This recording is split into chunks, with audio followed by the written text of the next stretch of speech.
есть аят, который поучительный аят в Коране, один из поучительных аятов, который Аллах говорит, что шайтан сказал кому? Адаму, алейхиссалям, его обманул таким, он сказал: «Инни лякума ламинан насихин». Поистине, я вам двоим желаю добра. То есть я вам желаю добра, и я вам являюсь наставником. То есть я наставляю вас, желаю вам указать правильный путь. И он что сделал? Он пришел к этому дереву, которому Всевышний Аллах приказал не приближаться. Это дерево на самом деле, оно называется шаджаратуль ма'сия, то есть дерево ослушания. А шайтан ее как назвал? Шаджаратуль хульт.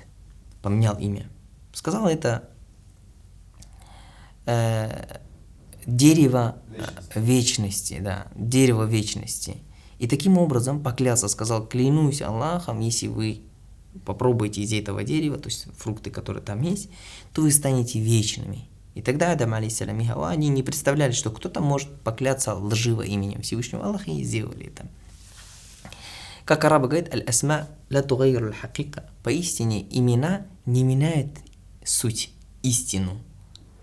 То, что на самом деле существует, если вы поменяете имя, это не будет меняться суть из этого. Суть не изменится, если человек имя поменяет. Шайтан поменял имя дерева, но суть не изменилась, она им навредила. То есть, если вы яд называете медом, яд не станет медом, или мед не станет ядом. То есть, в наше время в очень многих странах арабских напитки такие, душевный напиток, например. Так называется, алкогольные какие-то напитки. Я помню, в Египте видел такое название на алкоголь.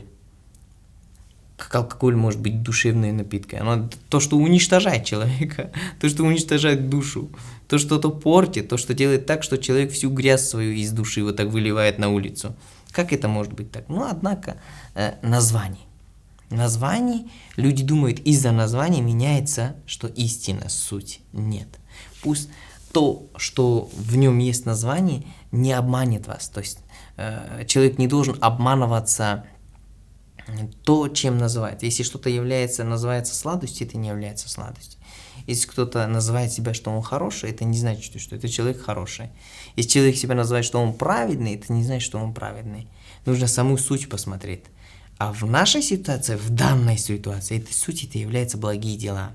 Если благие дела не соответствуют со словами и с названием, то это не будет именно верующим человеком. Человек говорит: я верующий, я мусульманин, нет. А все ли составляется? Ты как говоришь, что ты верующий, а ты себя ведешь как неверующий. То есть названия, они не всегда будут теми, которые покажут вам истину, суть или правоту, к сожалению.